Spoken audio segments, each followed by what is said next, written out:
오늘 나도 너를 정죄하지 아니하니 나도 너를 정죄하지 아니하노니. 오늘 말씀은 가늠하다 현재에 잡힌 여인과 그녀를 정죄하기 위해서 잡아온 사람들에게 전한 죄사함의 은혜의 복음입니다. 불신자들이 자신들의 죄를 변명할 때 가장 자주 인용하는 성경 구절 가운데 하나가 오늘 이 말씀이에요. 뭐라죠? 불신자들이, 성경 안 믿는 불신자들이 한 가지 하는 성경 구절이 있는데, 너희 가운데 죄 없는 자가 먼저 돌을 치라.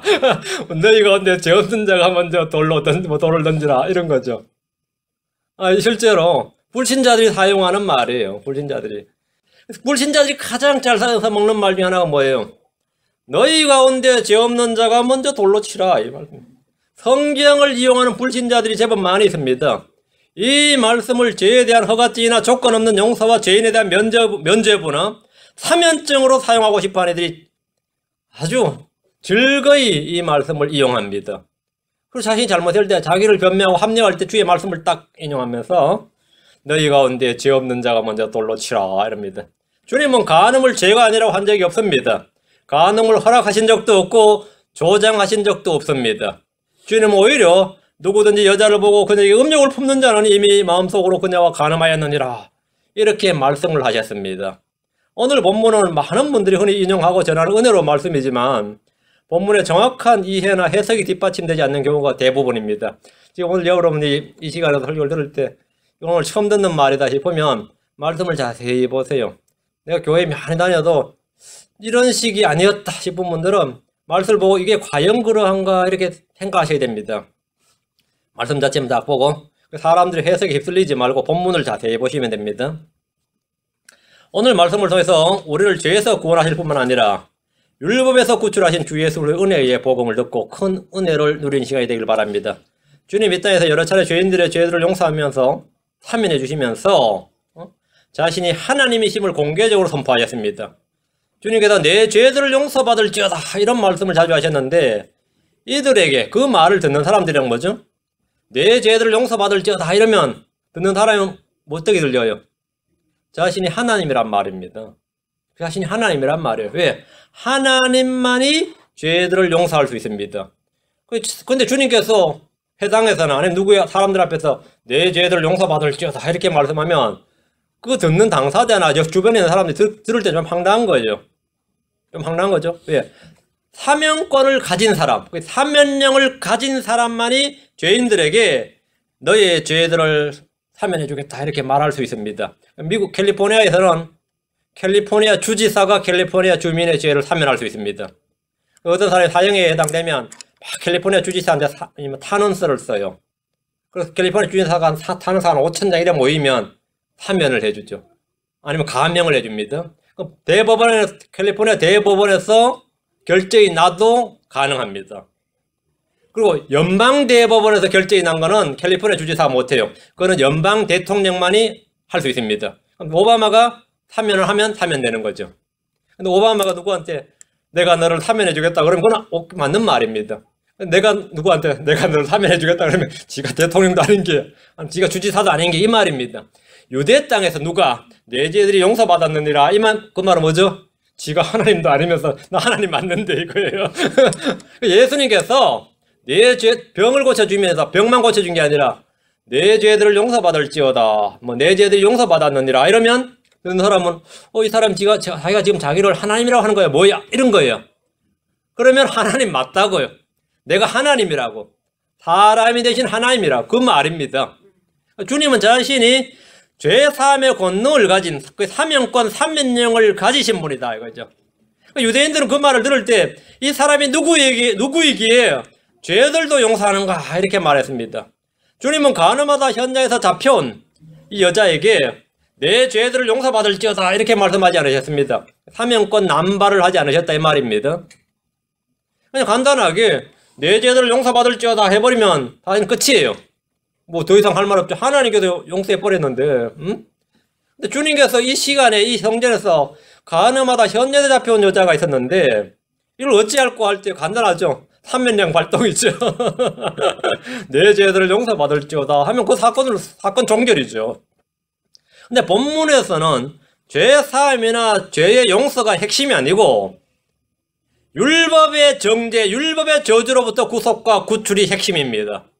지금 이 본문에서는 율법은 정죄의 직무와 사망의 직무를 가지고 있습니다. 복음은 의의 직무와 생명의 직무를 가지고 있습니다. 율법은 죽음입니다. 영은 살림입니다. 율법은 죄의 권능입니다. 복음은 생명의 권능입니다. 요한복음 8장 1절부터 11절까지는 킹제임스 성경을 제외한 어떤 현대역본에서도 삭제하려고 했던 본문 중에 하나로, 여러분이 만약 개역성을 가지고 있다면 이 요한복음 8장 1절부터 11절은 갈로를 딱 쳐놓고 옆에 딱 써놨어요. 각 줄을 뭐라고 나눠줄 달아놨는데 고대 사본에는 없음 이렇게 적혀 있습니다. 고대 사본에 없음. 그러면 이거 읽을 때 어떤 생각이 들죠?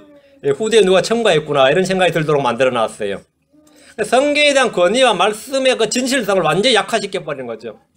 저도 저는 난해조상 모르다가 대학교 때 이제 처음 성경 통독을 하는데 옆에 또 보고 깜짝 놀랐어요. 고대 사본에 없음 하니까 그럼 내가 없는 걸 지금 읽는 거야. 뭐 없으면 아예 쓰지를 말든지. 지금 본문에 넣어놓고 옆에다 써놓은 거예요. 고대 사본 없다고. 여러분 NIV에도 그래 돼 있고 개역에도 그래 돼 있고 개역개정도 그렇게 돼 있습니다. 고대 사본은 없는 게 아니라 있습니다. 없긴 뭐가 없어요. 자기들이 가진 고대 사본에는 없겠지. 응?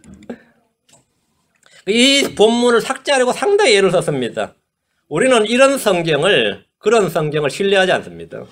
성경이라고 생각하지도 않고 그런 성경을 사용하고 지지하는 사람들 역시 전혀 신뢰하지 않습니다. 그런 성경 쓰는 사람은 신뢰하지 않는다고. 가늠하다 현장에서 잡힌 여자는 율법의 정죄 아래 있는 죄인들, 율법의 저주 아래 있는 죄인들입니다. 율법에 따르면 모든 사람이 다 이와 같이 죄인들입니다. 예수님은 이 사건을 통해서 율법의 저주와 속복에서 구원해 주시고 구출해 주시는 위대한 구원자 하나님이심을 친히 증언하셨습니다. 여러분이 이 본문을 읽을 때 가늠하다 현장에서 잡힌 운 없는 여자, 아니면 재수 없는 여자, 어떻게 생각해요? 가늠하다 하필이면 그 현장에서 잡혀가지고 말이에요. 이 여자를 향해서 돌을 들고 치려는 사람들, 그 잡힌 여자, 돌 든 사람들, 그렇죠? 그러니까 막 현장의 그 팽팽한 긴장감, 분노, 험악한 분위기를 여러분이 한번 접할 수 있다면 그 가운데 계신 예수님을 봐야 됩니다. 자, 예수님이 그 가운데 있었습니다. 여자를 정죄하고 죽이려는 것은 사실 돌을 든 사람들이 아닙니다. 여자를 죽이려는 건 진짜 뭐죠? 정확히 말하자면 율법입니다. 율법 자체는 죄가 아닙니다. 율법은 영적인 겁니다. 율법은 선하고 의롭고 거룩합니다. 율법이 오면 죄인들에게 말이죠. 죄는 살아나고 그 사람은 죽습니다. 율법은 영적이지만 우리는 육신적이어서 죄 아래 팔렸습니다. 율법은 죄의 힘입니다. 율법이 없으면 죄가 아무런 권능이 없습니다. 성경은 말하기를 사망에서 오는 것은 죄요 죄의 힘은 율법이니라 이렇게 말합니다. 가늠하다 현장에서 잡힌 여자는 율법의 저주와 정죄 아래 있습니다. 이 여자를 죽이자고 하는 사람들은 이제 뭘 가지고 죽이자고 그런 거죠? 율법에는, 모세의 율법에는 이겁니다. 모세의 율법에는 우리가 죽이겠다는 게 아니에요. 모세의 율법에 죽이라고 했다는 거죠. 그렇죠? 그러니까 문제는 사람들을 설득해야 되는 게 아닙니다. 모세의 율법을 어떻게 해야지, 그렇죠? 지금 핵심은, 오늘 본문 핵심은 이겁니다. 자, 누군가 율법의 저주와 정죄 아래서 시달리고 붙잡혀 있다면 그 사람을 구출하고 해방하는 방법은 뭡니까? 아니면 누가 율법의 저주 아래 있는, 율법의 정죄 아래 있는 사람을 구출할 수 있습니까? 그거는 바리새인도 서기관도 제사장도 할 수 없습니다. 그건 이스라엘의 왕도 할 수 없는 일이에요. 그 왜? 율법의 저주 아래 있기 때문에. 로마의 법을 어긴 사람은 시저가 사면해주면 돼요. 미국 연방법을 어긴 사람은 미국의 대통령이 사면해주면 됩니다. 맞죠? 사우디에서 죄를 지은 한국인 노동자가 있었어요. 그 해교 아랍 국가란 말이죠. 그 현대 직원이었어요. 그 정주영 씨가 달려갔어요. 그때. 그 정주영 씨가 아주 묘안을 내는데 그 사우디 왕족의 반개 혈족인데 결혼시켜가지고 그때 현대 완전히 대박 났어요. 근데 제일 먼저 한 일이 뭐냐면 이 사람이 경찰 찾아간 것도 아니고 안 해요. 사우디 왕족을 통해서 왕한테 사면령 한 장을 얻은 거예요.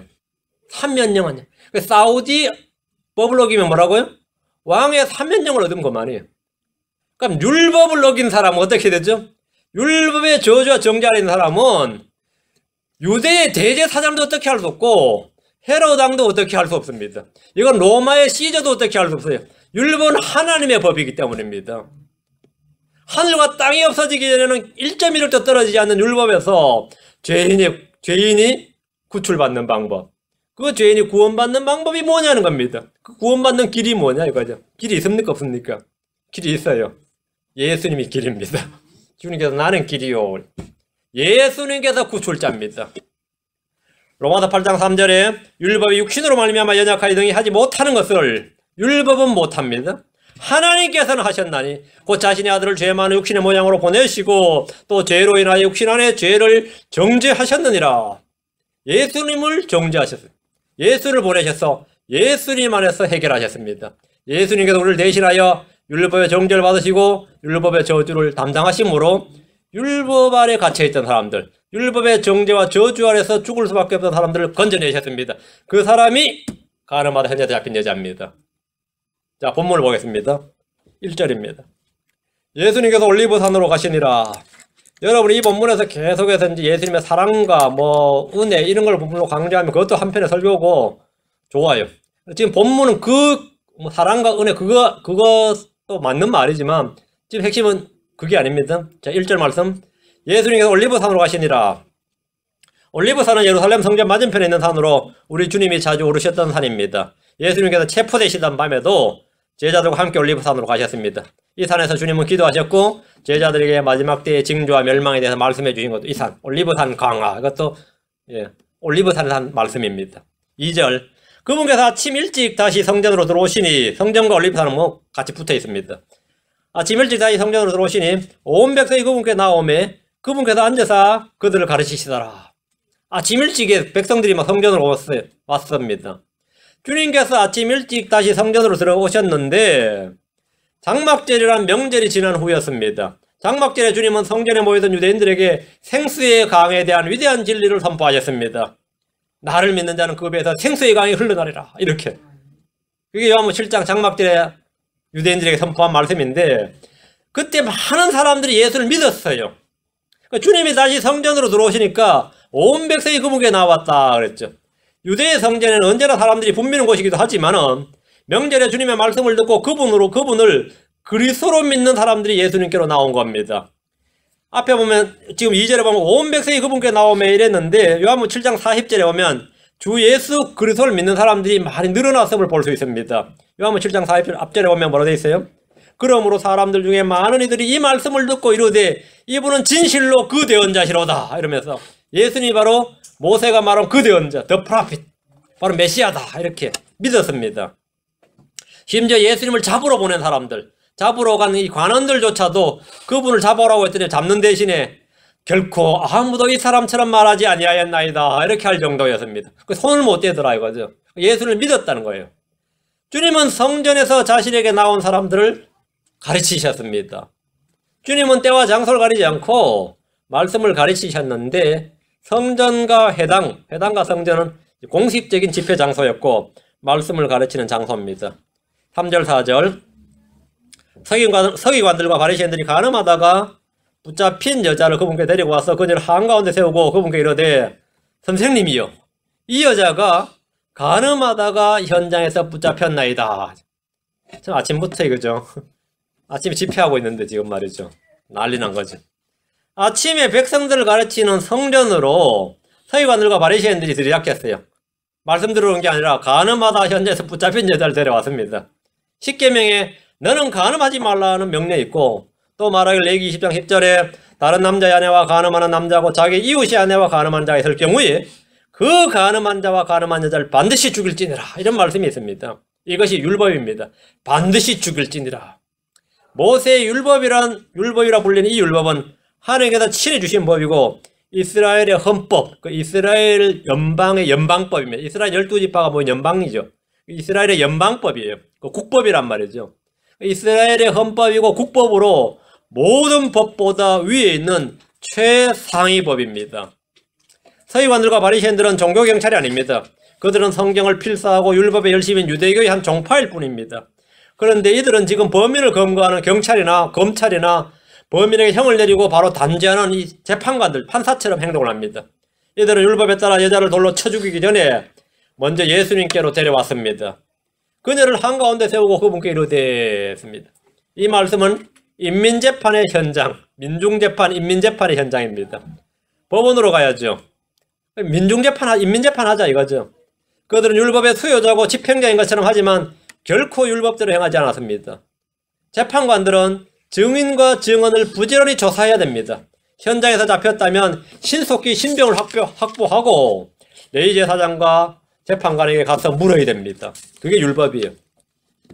신명기 11장 9절에 따르면 레위 사람 제사장들과 그 당시에 재판관에게 가서 물으라. 그리하면 그들이 재판의 판결을 내게 보여주리라. 서기관과 바리새인들의 해당 사항 없습니다. 레위 사람 제사장들과 그 당시에 재판관에게 가서 물으라. 그 사람들이 판결을 내린다 이거죠. 그 사람들이. 서기관들과 바리새인들은 현장에서 잡은 죄인을 예수님께로 데려와야 되는 것이 아니라 제사장들이나 재판관에게 데려가야 됩니다. 판결은 그들이 내리는 겁니다. 그렇죠? 자, 5절입니다. 5절. 이제 모세는 율법에서 이러한 자들을 돌로 치라고 우리에게 명령하였거니와 선생님은 어떻게 말씀하시나이까 하니라.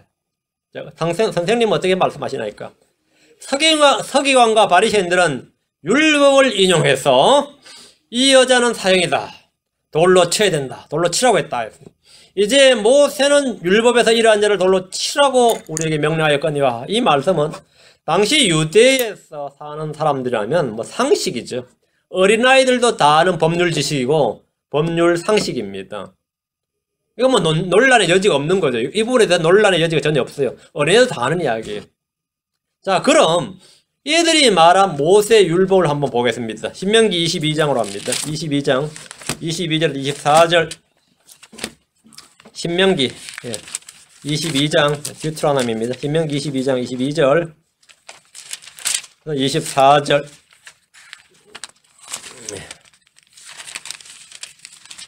남자가 유부녀와 함께 누운 것을 보거든 그 여자와 함께 누운 남자와 그 여자를 둘 다 죽일지니 넌 이같이 이스라엘에서 악을 제거할지니라. 처녀인 젊은 여자가 남편과 정혼한 뒤에 어떤 남자가 도시에서 그녀를 만나서 그녀와 함께 누우면 너희는 그들을 둘 다 그 도시의 문으로 끌어내고 돌로 쳐서 죽일지니 이는 그 젊은 여자가 도시에 있으면서 소리 이르지 아니하기 때문이요 또 그 남자가 자기 이웃의 아내를 비천하게 하였기 때문이라. 넌 이같이 너희 가운데서 악을 제거할지니라. 너희는 악을 제거할지니라. 돌로 쳐서 악을 제거하라. 율법에는 둘 다 돌로 쳐서 죽일지니라 이렇게 말합니다. 이것이 율법입니다. 둘 다. 서기관들과 바리새인들은 이러한 자를 돌로 치라고 명령했다는 말은 사실입니다. 이들은 로마법이나 지금 미국의 연방법을 말하지 않습니다. 모세의 법, 즉 율법을 말합니다. 모세 율법은 여자를 돌로 치라고 한 것이 아니고 모세 율법은 여자를 돌로 치라고 한 것이 아니라 이러한 자를, 즉 남자와 여자 둘 다를 돌로 치라고 했습니다. 이들은 율법을 말하면서 지금 율법을 어기고 있습니다. 그럼 남자는 왜 잡아오지 않는 겁니까? 왜 안 잡아왔어요? 현장에서 잡혔다면서요. 둘 다 잡아와야죠. 서기관들과 바리새인들이 현장에서 잡았던 이 가늠한 여자의 남자는 말이죠. 그냥 풀어준 것이냐? 뭐 그렇지는 않을 겁니다. 바리새인들이 그런 사람들은 아니죠. 율법에 철저한 사람들이니까 그런 사람들은 아니고 그렇다면 여자만 유죄인 경우라면 유죄인 경우라면 어떤 상태냐면 결혼한 상태에서 남편이 이 여자를 처녀가 아니다 이렇게 증언하는 겁니다. 그럼 여자만 유죄예요. 이런 때는 질투의 법이라고 해서 제사장 앞에 가서 질투의 헌물을 두고 판결하는 방법이 있습니다. 민수기 5장에 나와요. 남자는 이때 해당 사항이 없어요. 여자만 이때 잡아오는 거죠. 민수기 5장에서는 여자가 간음을 했지만 남자가 없는 경우는 어떻게 해야 되는지를 말씀해 주셨는데 요한복음 8장에서는 아마 신명기 22장의 예가 아니라 민수기 5장의 예를 적용해야 되는 본문이었다 이거죠. 지금 본문에서는 근데 현장에서 잡았다 이렇게 말하니까 그러니까 민수기 5장 내용도 아닌 거죠. 민수기 5장에는 결혼을 했을 때 남편이 이 여자가 처녀가 아니다, 이 간음했다 이렇게 했을 때 잡아다가 이제 밝혀내는 법이 있어요. 그게 질투의 헌물을 해서 질투의 법, 질투의 영 뭐 이런 거 있죠. 근데 본문에서는 해당 사항이 해당되지 않는단 말이죠. 어쨌든 이들은 여자를 잡아다 세우고 예수님에게 선생님은 어떻게 말씀하시나이까 이렇게 물었어요. 도발을 한 겁니다. 답을 얻게 한 질문도 아니고 이 고견을 듣고 싶다든가 우리가 해결이 안 돼서 자문을 좀 구하고 싶다 이런 게 아닙니다. 한번 말해보라는 거예요. 율법에 따르면 이런 재판에는 두세 증인의 일치된 증언이 필요합니다. 자, 신명기 17장 6절, 19장 15절. 신명기로 갑니다. 17장 6절, 19장 5절. 6절, 19장 5절. 예. 17장 6절.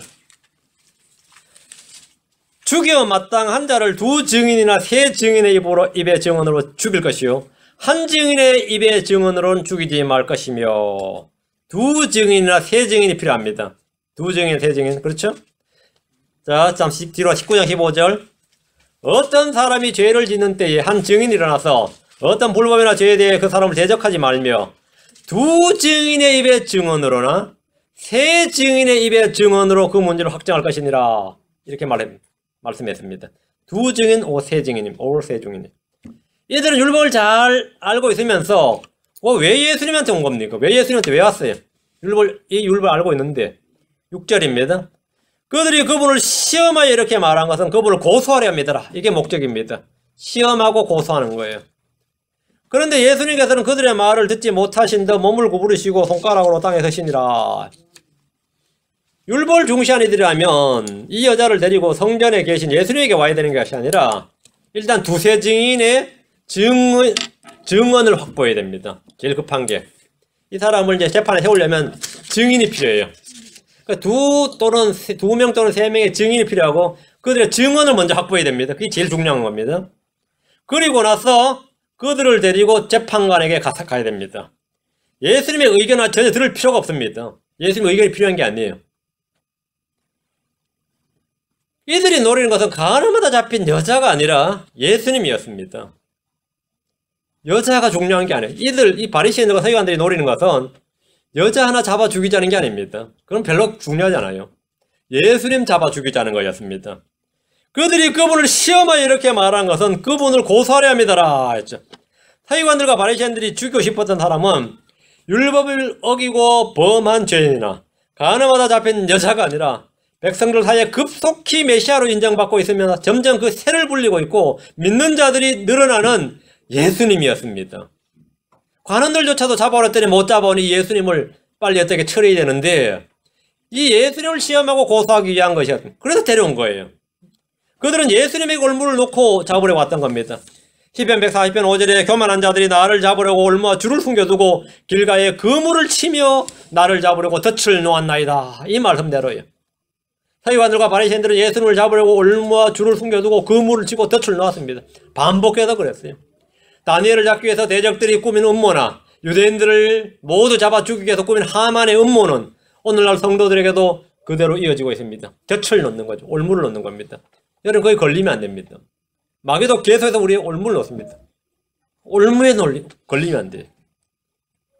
시편 119편 11절에 사악한 자들이 나를 잡으려고 올무를 놓았으나 나는 여전히 주의 훈계들에서 벗어나 잘못하지 아니하였나이다. 이것은 의인들을 향한 죄인들의 음모였습니다. 성도들 향해 마귀들이 펼치는 공격입니다. 그러나 이러한 수작과 시도는 우리 주 예수님께는 성공할 수가 없습니다. 주님은 단 한 번도 성경에서 벗어나 본 적이 없으시고 죄에 연루되지 않았기 때문입니다. 성경에서 벗어나지 않으면 아무리 올무를 놓아도 올무에 걸려들지 않습니다. 자, 6절. 다시 요한복음 8절로 합니다. 6절. 그런데 예수님께서는 그들의 말을 듣지 못하신 듯 주님은 일단 아무 대응을 하지 않으셨습니다. 그분은 아무 말씀도 못 들은 것처럼 몸을 구부리시고 손가락으로 땅에 뭔가를 쓰셨습니다. 이 장면은 수많은 추측과 질문을 쏟아내는 구절인데 주님이 땅에 대체 무엇을 쓰셨을까 이거죠. 그건 요한도 몰라요. 그건 사도 요한도 모른다고. 그거 알려고 하지 마세요. 사도 요한도 몰라요. 주님은 왜 못 들은 것처럼 가만히 계셨을까? 이런 질문을 계속 쏟아내는데 답이 없는 질문을 할 필요 없는 겁니다. 성막 바닥, 성전 바닥에 있는 티끌을 취해서 거룩한 물이 담긴 질그릇에 넣고 그 물을 마시게 하는 것이 민수기 5장에 나오는 질투의 법입니다. 그 물을 마시면 죄가 있는 여자는 창자가 썩고 터져 나와요. 주님께서 땅바닥에 뭔가를 자꾸 쓰시는데 땅바닥에 흙을 집어서 성전에 물을 넣고 지금 잠깐 간호마 잡혀온 여자의 물을 마시게 하면 어떤 거죠? 이 여자가 진짜 현자다 잡혀온 간호마 잡혀온 여잔지 이것도 확정되는 겁니다.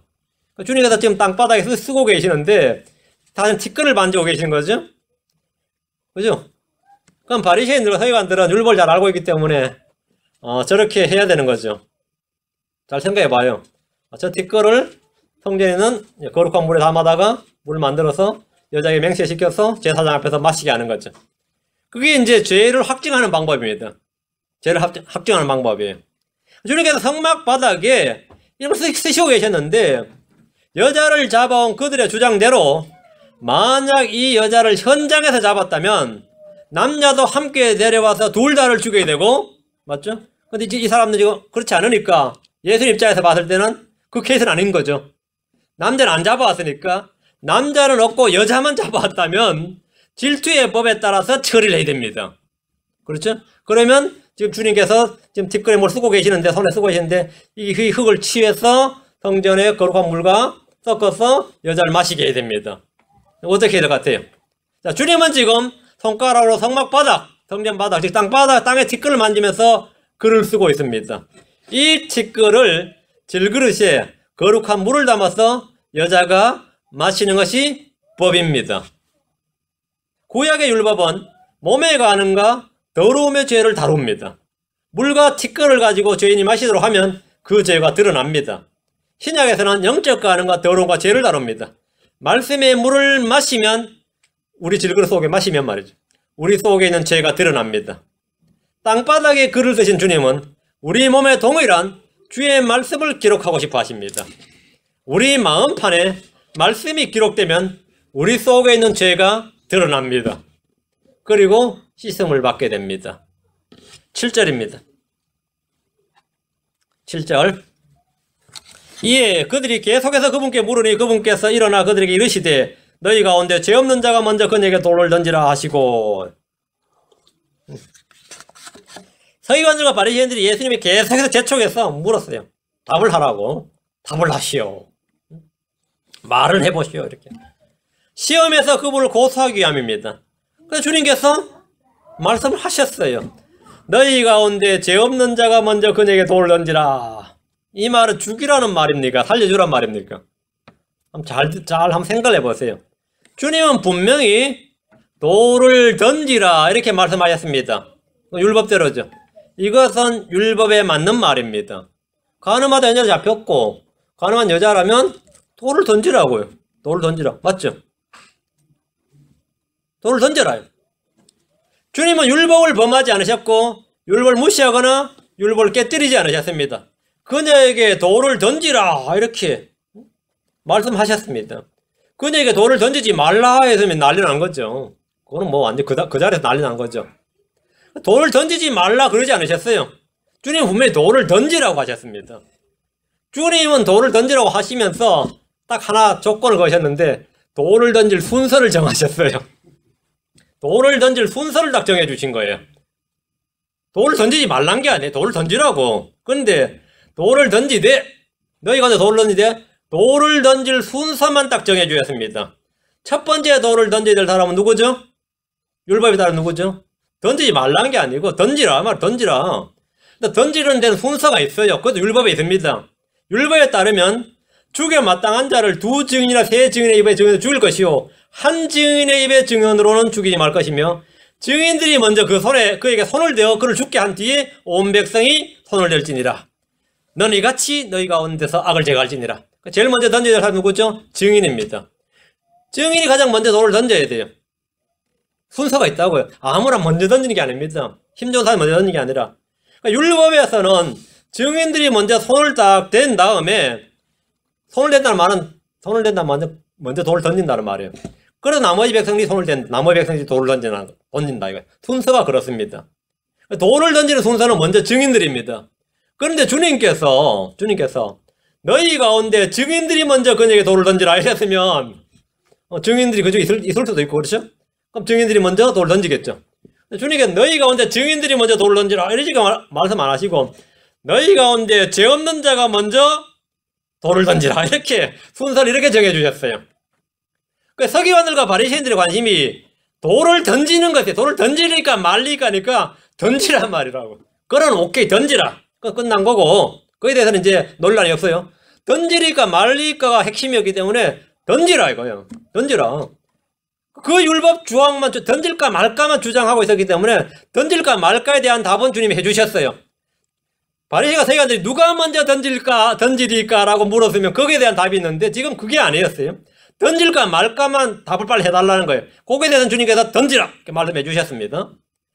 서기관들과 바리새인들의 관심이 돌을 던지는 것에만 관심이 집중되어 있고 그 율법 조항만 주장하고 있었던 까닭에 재판의 절차나 증인들의 증언 등 완전히 지금 무시하고 있는 겁니다. 그런 상태에서 주님은 똑같이 그들의 불법을 지적하시면서 예수님 자신을 죽이려는 살인의 죄를 그들 가운데 드러내 주셨습니다. 너희 가운데 죄 없는 자가, 이 말은 1차적으로 너희 가운데 나를 죽이려는 마음과 생각과 의도가 없는 자가 먼저 던지라 이 말입니다. 여자 죽이려는 사람은 여자한테 돌 던지고 지금 너희들이 그 돌 나한테 던지고 싶지 이 말이에요. 나한테 던지고 싶지. 여자한테 던지고 싶은 게 아니라 사실 나한테 던지고 싶은데 여자한테 지금 시비 거는 거잖아요. 그 돌을 던지라 이거예요. 너희 가운데 죄 없는 자가 먼저 던지라 이거예요. 그 너희가 증인으로 증언 서보면 설 사람, 그 너희 가운데 죄 없는 자, 너희 가운데 나를 죽이려는 마음과 생각과 의도가 없는 자가 한번 그 여자한테 한번 돌 던져보라 이 말입니다. 그럼 먼저 한번 던져봐라 이거. 여자한테 제일 먼저 던진 자가 사실은 예수님 제일 먼저 죽이고 싶어 한 사람이에요. 응? 한번 해보라 이거. 주님께 딱 해보라 이거예요. 이건 엄청난 말입니다. 그들은 가늠하다 잡힌 여자를 미끼로 예수님을 죽이려 한 죄인들임을 주님은 잘 알고 계셨습니다. 그들이 바로 살인자들이라는 걸 주님 알고 계셨습니다. 지금 이 여자가 가늠한 여자다요. 오케이. 너희들은 지금 살인자다 이거야. 지금 너희들은 나를 죽이고 싶어 왔다 이거죠. 그들은 율법을 자기들의 이익과 목적을 위해 이용하는 자들이었습니다. 그래서 너희 가운데 죄 없는 자가 먼저 돌을 던지라 했어요. 너희 가운데 살인하고자 하는 마음이 없는 자이다. 너희 가운데 그런 사람이 있느냐? 그 증인이 먼저 돌을 던지라가 아닙니다. 지금 주님은 자신과 연관을 시켜주신 겁니다. 자, 8절. 다시 몸을 구부리시고 땅에 서시니라. 이 말은 뭐냐면 주님이 구부리고 있어요. 던지려면 던지라 이겁니다. 어? 주님은 맞을 준비가 딱 돼 있다 이거예요. 던지려면 던져보라 이거죠. 뭐 던진다고 뭐 주님이 뭐 돌에 맞아 죽지는 않습니다. 주님은 다시 한번 몸을 구부리시고 땅에 서셨습니다. 출애굽기에서 주님은 돌판에 율법의 말씀을 쓰셨습니다. 벨사살의 왕궁벽에 주님은 자신의 손가락으로 메네메네 데겔로 바라신 하고 글을 쓰셨습니다. 그것도 심판의 말씀입니다. 주님은 성전 바닥에 몸을 구부리시고 뭔가를 쓰셨습니다. 그 물이 쓴 글은 요한도 알지 못합니다. 하여튼 뭔가를 쓰셨습니다.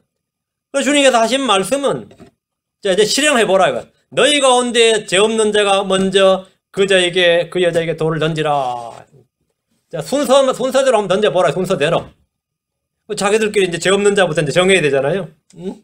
그렇죠? 8절이 바로 그 이야기입니다. 9절. 그들이 그것을 듣고는 제비를 뽑더라. 누가 먼저 던질 것인지, 아니 누가 증인인지, 누가 먼저 던질 것인지 뭐 의논을 하더라. 좀 그러진 않고 그들이 그것을 듣고는 양심의 가책을 받아 나이가 가장 많은 자로부터 시작하여 마지막까지 하나씩 빠져나가며 오직 예수님만 남았고 그 여자는 한가운데 서 있더라. 주님의 말씀을 들은 사람들은 자신들이 죄인임을 알았습니다.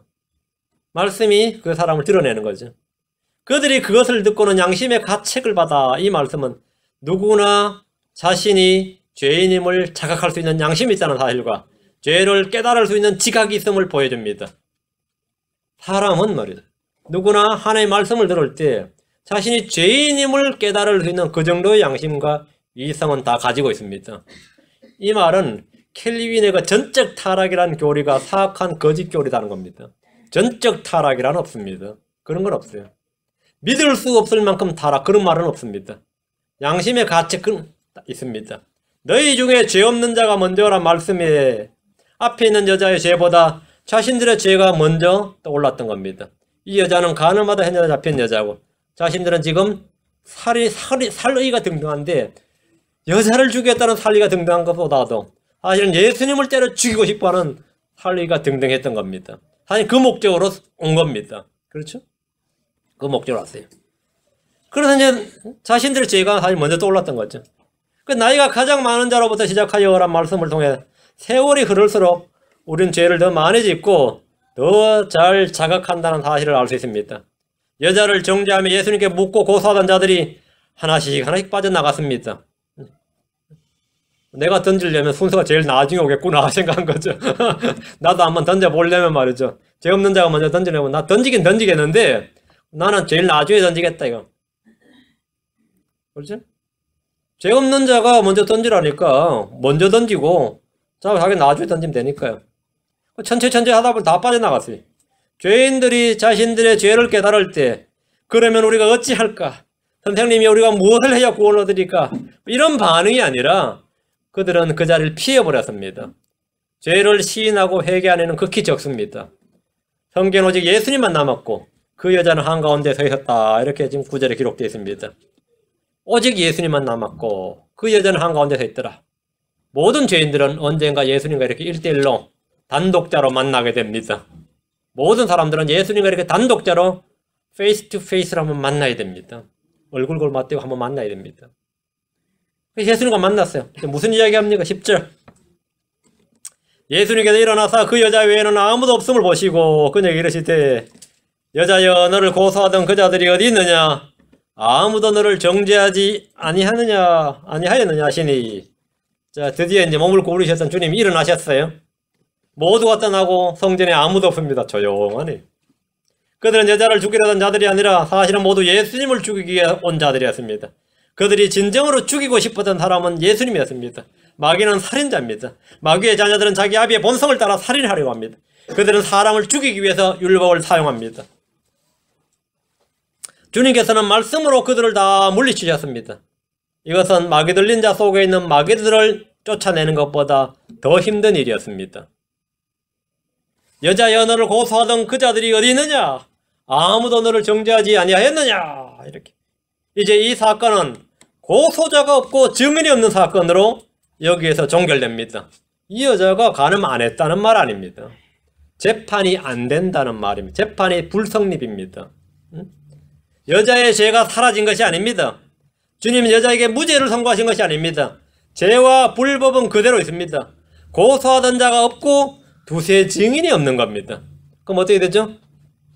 재판이 안 되는 거죠. 이런 사건을 기각이라고 합니다. 기각. 사건이 기각이 되어버린 겁니다. 주님께서 여자에게 물으신 것이 이겁니다. 주님은 여자에게 자백을 강요하지 않으셨습니다. 주님은 죄와 불법을 시인하라고 하지 않으셨습니다. 이 자리에서 주님이 여자에게 물었던 것은 너를 고소하던 자들, 정죄하던 자들이 아무도 없으므로 이대로 재판이 끝났다는 것을 확인해 주신 겁니다. 이제 고소자도 정죄자도 없어요. 그럼 재판은 어떻게 된 거죠? 끝난 거죠. 이대로 끝난 겁니다. 주님 율법에 따라 이 사건의 당사자인 여자에게 사실관계를 분명히 해주셨습니다. 율법에 따라 이제 끝난 겁니다. 율법에 따라 재판은 끝난 거예요. 11절. 그녀가 이르되 주여 아무도 하지 아니하였나이다. 고소자가 없어요. 정죄자가 없다고. 증인이 없다고요. 그렇죠? 아무도 하지 아니하였나이다 하며 예수님께서 그녀에게 이르시되 나도 너를 정죄하지 아니하노니 가서 다시는 죄를 짓지 말라 하시니라. 여자는 온 세상의 심판자이신 주님 앞에서 주여 아무도 하지 아니하였나이다 라고 함으로써 성전에서 일어난 인민재판, 민중재판이 조용히 끝이 났습니다. 주님께서 나도 너를 정죄하지 아니하노니 가서 다시는 죄를 짓지 말라고 하셨습니다. 이제 이 여자의 죄를 고소하고 정죄한 이는 이 세상에서 아무도 없습니다. 본문을 보십시오. 성전에서 이 여자만 구원받았습니다. 모두가 주님을 떠났지만 이 여자는 예수님을 걸어서 뭐래요? 바리새인들은 선생님이야 이랬잖아요. 이 여자는 예수를 뭐라 그러죠? 주여 이렇게 말해요. 주여. 선생님이 아닙니다. 랍비가 아닙니다. 주여 라고 했어요. 그때 주님은 나도 너를 정죄하지 아니하노니 라고 하셨습니다. 이게 바로 로마서 8장 1절이죠. 그러므로 이제 그래서 예수님 안에 있는 자들에게는 정죄함이 없나니 그래서 예수님 안에 있는 자들에게는 정죄함이 없나니 컨뎀네이션이 없다면 우리에겐 정죄도 없고 저주도 없습니다. 이 여자에게는 정죄함이 없습니다. 사람들도 아무도 정죄하지 않았고 하나님이신 주님께서도 이 여자를 정죄하지 않았습니다. 정죄하지 않았어요. 여기서 우리는 복음의 위대한 진리를 볼 수 있습니다. 예수님은 율법의 정죄와 저주를 받는 죄인들을 대신해서 그를 보호하시는 변호자가 되십니다. 예수님은 여자를 고소하고 정죄하던 자들의 입을 잠잠하게 했고 그들을 모두 떠나게 했습니다. 이런 여자의 요청이나 기도나 금식이나 선행으로 인한 것이 아닙니다. 이 여자가 예수님에게 매달려서 주여 나를 살려주소서 막 이렇게 울부짖었던 게 아닙니다. 이 여자는 가만히 있어 아무것도 한 것이 없습니다. 전적으로 주님께서 행하신 일입니다. 이 여자는 자신의 죄를 알고 있었고 율법에 따라 자기는 돌에 맞아 죽을 수밖에 없으니까 말할 필요도 없었습니다. 그냥 가만히 있었어요. 율법에 따라 우리는 모두 죄인으로서 모두 지옥회인데 가만히 있는 것밖에 없습니다. 할 수 있는 일이 없습니다. 주님이 고소자들, 정죄자들을 다 잠잠케 하셨습니다. 우리를 고소하던 모든 자들을 주님은 잠잠케 하십니다. 예수님은 자신을 주여라고 시인하고 고백하는 자들을 정죄하지 않으십니다. 나도 너를 정죄하지 아니하노니 이 말씀은 믿는 자들이 행한 이전 죄와 불법을 인정하지 않으시는 겁니다. 로마 4장 7절과 8절에 이르되 자기 불법들을 용서받고 자기 죄들이 가려진 자들은 복이 있으며 주께서 죄를 인정하지 아니할 사람은 복이 있도다 함과 같으니라. 이 여자가 바로 그런 케이스입니다. 예수님은 율법의 정죄 아래 있는 자들을 구출하시고 구속하려고 하십니다. 갈라디아 3장 13절 4장 5절 갈라디아 3장 13절 4장 5절 우리 주님은 율법 아래 있는 자들을 구출하신다. 갈라디아 3장 13절 그리스도께서 우리를 위해 저주가 되사 율법의 저주에서 우리를 구속하셨으니 기록된 바 나무에 달린 모든 자는 저주받았느니라 하였느니라. 그리스도께서 우리를 위해 저주가 되사 율법의 저주에서 우리를 구속하셨으니 이 여자가 용서받을 수 있었던 것은 다른 이유가 없습니다. 주님께서 이 여자 대신에 형을 받기 때문입니다. 이 여자 대신에 율법의 정죄와 저주를 주님이 받으십니다. 주님께서 율법의 저주를 받으심으로써 아무도 율법으로 정죄할 수 없습니다. 4장 5절 예, 5, 예. 이것은 율법 아래 있는 자들을 구속하시고 또 우리가 아들로 입양되게 하려 하심이니라. 율법 아래 있는 자들을 구속하시고 자, 율법 아래 있는 자를 구속하셔야 되니까 이제 모세 율법을 가지고 이러쿵저러쿵 못하는 거지. 가늠한 여인은 율법 아래 있었지만 율법의 저주와 정죄를 받지 않았는데 이는 예수님께서 율법의 저주가 되시고 율법 아래 있는 자들을 친히 구속하셨기 때문입니다. 오늘 본문의 이 사건의 본질은 율법의 저주와 정죄 아래 있는 사람들을 구출하신 주 예수 그리스도를 증언한 겁니다.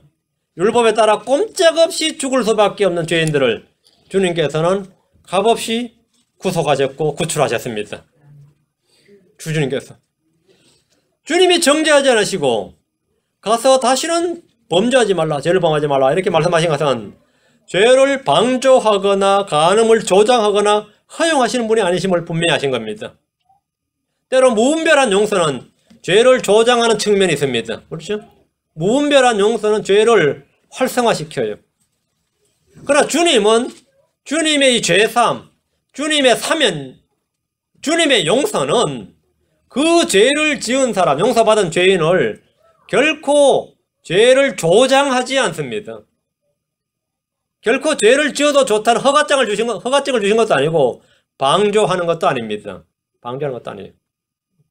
주님께서는 범죄한 여인을 용서하신 후에 가서 다시는 범죄하지 말라 하신 것은 변화된 삶을 살 것을 촉구하신 것이며 구원받은 성도들에게 필히 해당되는 말씀입니다. 모든 성도들은 주님으로부터 죄의 용서를 받았습니다. 그러므로 이제 더 이상 육신대로 살아서는 안 됩니다. 로마서 8장 1절 2절 베드로전서 4장 2절 오른손으로는 베드로전서 왼손으로는 로마서 8장 1절 2절 로마서 8장 로마서 8장 1절 2절 그러므로 이제 그래서 예수님 안에 있는 자들 곧 육신을 따라 걷지 아니하고 성령을 따라 걷는 자들에게는 정죄함이 없나니 이는 그래서 예수님 안에 있는 생명의 성례의 법이 죄와 사망의 법에서 나를 해방하였음이니라. 구원받은 성도가 구원받은 이후에 어떻게 살아야 되는가 이 말씀입니다. 다음 베드로전 4장 2절 베드로전 4장 2절 그런즉 그는 육체 안에서 남은 때를 더 이상 사람들의 정욕에 따라 살지 아니하고 오직 하나님의 뜻에 따라 살아야 하리라. 사람들의 정욕에 따라 살지 아니하고 하나님의 뜻에 따라 살아야 하리라. 하나님의 뜻에 따라. 여러분은 이 말씀을 늘 기억하셔야 됩니다. 나는 어떻게 살아야 되는가? 예, 사람들의 정욕에 따라 살지 아니하고, 그렇죠? 육신을 따라 걷지 아니하고, 세상을 따라 살지 아니하고, 맞죠? 하나님의 뜻에 따라 살아야 하리라. 말씀대로 살아야 된다. 성령을 따라 살아야 된다. 성령을 따라 살아야 된다. 가끔가다 나는 내 감정이 울컥해가지고 말이죠. 내 감정대로 한번 해보고 싶을 때가 있죠. 감정에 따라 살지 말라고요. 감정에 따라 살지 말고 말씀에 따라 살라고. 말씀에 따라. 감정에 따라 살다 감정이 점점 더 격해져가지고 조그만 싸움이 나중에 큰 싸움이 되고 뭐 그러죠. 감정에 따라 살지 말고 때로는 내 생각에 따라 살지 말고 기록된 말씀에 따라 살라 이거죠. 우리는 이전에 죄악된 생활을 청산하고 의롭고 경건하게 살아야 됩니다. 주님께서 나도 너를 정죄하지 아니하노니 했습니다. 그 이유는 주님께서 우리를 대신해서 죄와 저주가 되셨고 우리를 대신해서 정죄를 받으셨기 때문입니다. 그 다음 우리가 해야 될 일, 가서 다시는 죄를 짓지 말라. 가서 다시는 죄를 짓지 말라. 주님을 따르는 삶이 죄를 짓지 않는 삶입니다. 오늘은 주님께서 자신을 죽이기 위해서 여자를 미끼로 율법을 사용해서 다가온 사람들에게 복음을 전하시는 장면인데 문제는 아무도 구원 못 받았습니다. 딱 한 명 여자가 구원 받았습니다. 주님의 말씀을 들은 사람들은 다 떠나버렸기 때문에 아무도 구원 못 받았어요. 그러니까 주님께서 사역을 하셔도 그래 열매가 많지는 않으시죠. 그렇죠? 예, 열매가 많지는 않습니다. 여기서 막 대부흥이 일어났으면 좋겠지만 그렇진 않았습니다. 사람들은 다 떠났습니다. 여러분들이 꾸준히 말씀을 전하시기 바랍니다. 그럼 이렇게 한 명, 두 명 열매를 얻을 수 있을 겁니다. 한 명, 두 명 그 사람들이 귀한 사람들이죠. 여기 지금 여러분 앉아있는 여러분들이 귀한 사람들입니다. 여러분들이 귀한 사람들이. 잠깐 기도합시다. 위대하시고 거룩한 주 하나님 감사합니다. 주님께서 은혜와 복을 주실 것 간구합니다. 하나님께서 죄와 저주 아래 있던 저희들 참 다 구원해 주시고 율법의 속박 아래 율법의 저주와 정죄 아래 있던 저희들을 다 구출해 주심을 감사합니다.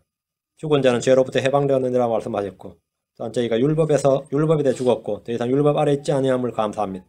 아버지 하나님께서 저희가 할 수 없는 일을 주님께서 친히 오셔서 죄 많은 육신의 모양으로 오셔서 그분 안에 죄를 정하시고 주님께서 친히 우리를 대신해서 죄와 저주를 담당하심으로 말미암아 나도 너를 정죄하지 아니하노니 말씀하셨습니다.